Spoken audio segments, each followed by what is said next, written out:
সবজি নয়, যেন একটা ভিটামিন ট্যাবলেট। আসলেই তাই। আজকে যে সবজি নিয়ে কথা বলবো এটি আক্ষরিক অর্থেই একটি মাল্টিভিটামিন ট্যাবলেটের সমতুল্য। কথা বলছি আমাদের খুবই জনপ্রিয় সবজি ঢেঁড়স নিয়ে। হয়তো অনেকেই জানেন না যে আয়ুর্বেদ ঔষধ তৈরি করতে ঢেঁড়সকে ব্যবহার করা হয়। তাই শুধু সবজির কাতারে ঢেঁড়স থেমে থাকেনি, এর ভেষজ গুণ এত গুরুত্বপূর্ণ যে শ্বাসকষ্টের মতো রোগ দূর করতে এই ভেষজ ব্যবহার করা হয়।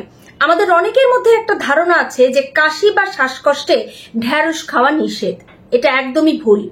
যাদের কাশি, শ্বাসকষ্ট বা ফুসফুসের ইনফেকশন রয়েছে, ঢেঁড়স তাদের জন্য এক অনন্য ঔষধ। শুধু কি তাই, এই ঢেঁড়স নিয়ে বিস্তারিত জানতে গেলে আপনাকে ধৈর্য ধরে কিছুক্ষণ অপেক্ষা করতে হবে। কথা বলছি আমি শ্রাবণী প্রামাণিক, একজন সার্টিফাইড আয়ুর্বেদ চিকিৎসক। এই ঢেঁড়স আক্ষরিক অর্থে যে মাল্টিভিটামিন, তার কারণ এর মধ্যে প্রচুর পরিমাণে রয়েছে vitamin A, vitamin C, vitamin B, প্রচুর পরিমাণে রয়েছে খনিজ উপাদান, রয়েছে ক্যালসিয়াম। প্রতি 100 গ্রামে 90 মিলিগ্রাম রয়েছে ক্যালসিয়াম। এছাড়া এখানে আছে প্রচুর পরিমাণে প্রোটিন। এই ঢেঁড়স খেলে আমরা প্রচুর পরিমাণে পাচ্ছি আয়রন। এছাড়া এটা কিন্তু ফাইবার সমৃদ্ধ। এছাড়াও প্রচুর পরিমাণে রয়েছে অ্যান্টিঅক্সিডেন্ট, আছে রিবোফ্লাভিন, নিয়াসিন, থায়ামিনের মতো গুরুত্বপূর্ণ সব অ্যান্টিঅক্সিডেন্ট, এবং এর মধ্যে অক্সালিক অ্যাসিড রয়েছে। তাই যাদের কিডনিতে সমস্যা রয়েছে, কিডনিতে স্টোন রয়েছে, শুধুমাত্র তারাই ঢেঁড়স খাবেন না। শুরুতেই বলে দিলাম যাতে আপনাদের মনে প্রশ্ন না আসে যে ঢেঁড়স তো কিডনির জন্য ক্ষতিকর, তাহলে আমি কেন ঢেঁড়স নিয়ে এত কথা বলছি তার পেছনে অনেক অনেক কারণ আছে। শুনতে থাকুন, বুঝবেন কেন বলছি। যারা ডায়াবেটিস রোগী আছেন তারা কি ঔষধ খাচ্ছেন আমি জানি না, তবে ঢেঁড়স নিয়মিত খাবেন। 6 থেকে 8টি ঢেঁড়স যদি নিয়ম করে খেতে পারেন তাহলে আপনার শরীরে প্রথম কথাই হঠাৎ করে সুগার স্পাইক করার মতো কোনো ঘটনা ঘটবেই না, কারণ এর মধ্যে প্রচুর আছে ফাইবার। এই ফাইবার যখন আপনার শরীরে যাচ্ছে তখন আপনার অন্যান্য খাবার থেকে যে কার্বোহাইড্রেট পাচ্ছেন সেই কার্বোহাইড্রেট খুব ধীরে ধীরে রক্তে মিশবে। হঠাৎ করেই সুগার স্পাইক করার মতো কোনো ঘটনাই ঘটবে না। এবং এর মধ্যে গুরুত্বপূর্ণ কিছু অ্যান্টিঅক্সিডেন্ট রয়েছে, যেমন থায়ামিন, নিয়াসিন, রিবোফ্লাভিন। এই অ্যান্টিঅক্সিডেন্ট গুলো শরীরে ইনসুলিনের প্রোডাকশন অনেক বাড়িয়ে দেয়, যা বেশ চোখে পড়ার মতো। ফলে একজন ডায়াবেটিসের পেশেন্ট খুব সহজেই সুস্থ হয়ে উঠতে পারেন। যারা ডায়াবেটিসের পেশেন্ট আছেন তাদেরকে বলবো ঢেঁড়স বা ভেন্ডি শুধুমাত্র হালকা সেদ্ধ করে খেতে পারেন 6 থেকে 8টি, অথবা আপনি ঢেঁড়স বা ভেন্ডি অল্প করে কেটে সারা রাত 1 গ্লাস রুম টেম্পারেচার পানিতে ভিজিয়ে রাখুন। সকালবেলায় সেই পানিটা ছেঁকে শুধুমাত্র পান করুন। দুটোই আপনি করতে পারেন। এর দুটোই ডায়াবেটিসকে নিয়ন্ত্রণ করার জন্য এক মহা ঔষধের মতো কাজ করবে। ঢেঁড়সের বীজের মধ্যে প্রচুর পরিমাণে রয়েছে অ্যান্টি ইনফ্ল্যামেটরি উপাদান, অ্যান্টি ব্যাকটেরিয়াল উপাদান এবং অ্যান্টি মাইক্রোবিয়াল উপাদান। এই সমস্ত উপাদানগুলো শ্বাসকষ্ট বা ফুসফুসের ইনফেকশন দূর করতে খুব দ্রুত কাজ করে। হয়তো জানেন না যে বাজারে ঢেঁড়স বীজের শুধু তেল পাওয়া যায়, যা শ্বাসকষ্ট কমাতে খুব ভালো কাজ করে। এছাড়া আপনি যদি নিয়মিত ঢেঁড়স খান তাহলে আপনার শ্বাসকষ্ট কমে যাবে, গলায় কাশি বা খুসখুসে যে ভাব থাকে সেই সমস্যা কিন্তু দূর করতে পারবেন। যাদের কোল্ড অ্যালার্জি রয়েছে তারা কিন্তু নিয়ম করে ঢেঁড়স খাবেন।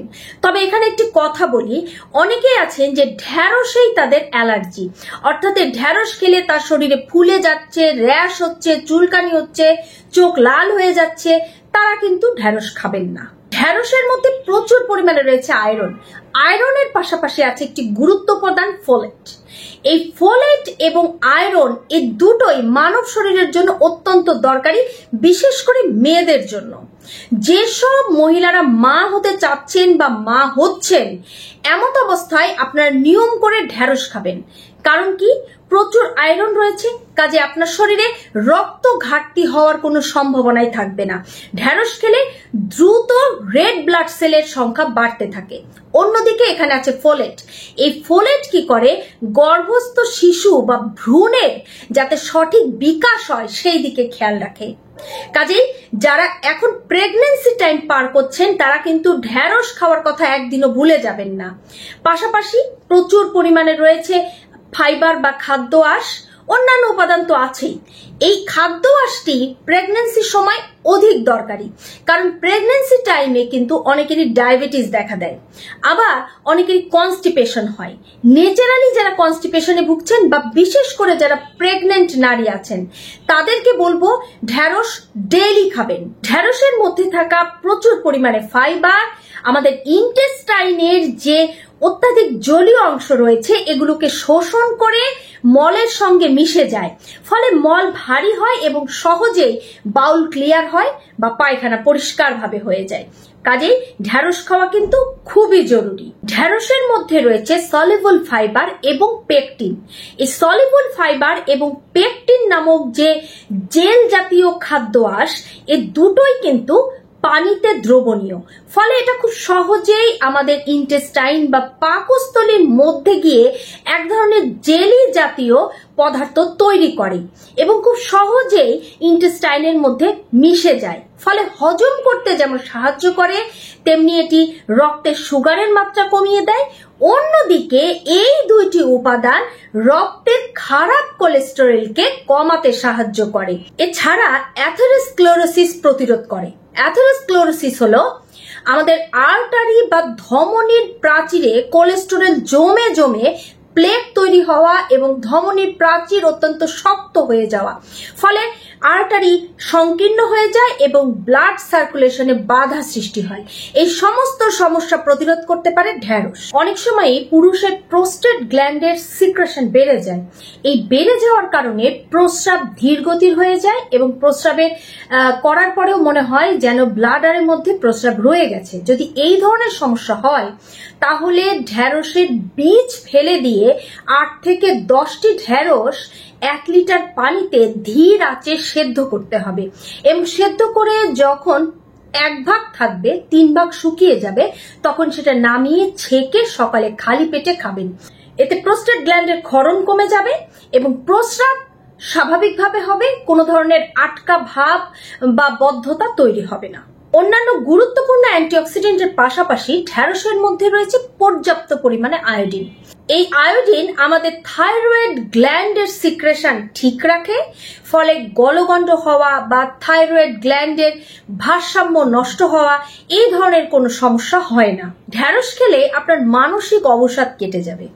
ঢ্যাঁড়সের মধ্যে বেশ কিছু অ্যান্টিঅক্সিডেন্ট রয়েছে, যে অ্যান্টিঅক্সিডেন্ট এবং উচ্চমাত্রার ভিটামিন সি আমাদের মানসিক অবসাদ দূর করার পাশাপাশি ঘুম ভালো করে এবং ত্বকের উজ্জ্বলতা বৃদ্ধি পায়। ত্বকে কোনো ধরনের র্যাশ, অ্যালার্জি যদি আপনার ঢ্যাঁড়স খেলে না হয় তাহলে ঢ্যাঁড়স আপনি নিয়মিত খান, আপনার ত্বক সুন্দর হবে। যাদের কিডনিতে কোনো রোগ নেই, যাদের কিডনি স্টোন নেই, তারা কিন্তু ঢ্যাঁড়স নিয়মিত খেলে কিডনি বরঞ্চ ভালো থাকবে। আপনি ঢ্যাঁড়স খেতে পারেন যদি আপনি কিডনি পেশেন্ট না হয়ে থাকেন। তাহলে ঢ্যাঁড়সের এই যে এত উপকারিতা বললাম, এখন একটা বোনাস পয়েন্ট বলে দেই যে ঢ্যাঁড়স সিম্পলি কেটে পানিতে ভিজিয়ে সেই পানি ছেঁকে চুল শ্যাম্পু করার পরে প্রাকৃতিক কন্ডিশনার হিসেবে ব্যবহার করতে পারেন। এতে চুলের স্বাস্থ্য যেমন সুন্দর হবে তেমনি চুল ঝরা কিন্তু বন্ধ হয়ে যাবে। আজকে ঢ্যাঁড়স নিয়ে যে এত কথা বললাম, আমার মনে হয় যারা ঢ্যাঁড়স খেতে পছন্দ করতেন না এখন থেকে তারাও ঔষধের মতো করে ঢ্যাঁড়স খাবেন। ঔষধের মতো করে খাওয়ার জন্য আপনি ভেন্ডি বা ঢ্যাঁড়স পানিতে ভিজিয়ে রেখে এটা 8-10 ঘন্টা পর ছেঁকে খেতে পারেন। আবার ঢ্যাঁড়সকে শুকিয়ে রেখেও ঠিক একইভাবে একদম ফুটন্ত গরম পানির মধ্যে ঢ্যাঁড়স 3 থেকে 4টি ভিজিয়ে সারা রাত রেখে সকালে ছেঁকে খেতে পারেন। এটা যাদের কোলেস্টেরল বেশি, ডায়াবেটিস বেশি, ক্রনিক ডিজিজে ভুগছেন তাদের জন্য ভীষণ ইফেক্টিভ। ভিডিওটি যদি ভালো লাগে শেয়ার করতে কিন্তু ভুল করবেন না, শেয়ার করে দিন। সবাই ফ্যামিলি লিমিটেডে নিয়মিত থাকুন। এই ধরনের নিত্য নতুন ভিডিও পেতে সাবস্ক্রাইব করে দিন। সবাই ভালো থাকুন, সুস্থ থাকুন। ধন্যবাদ।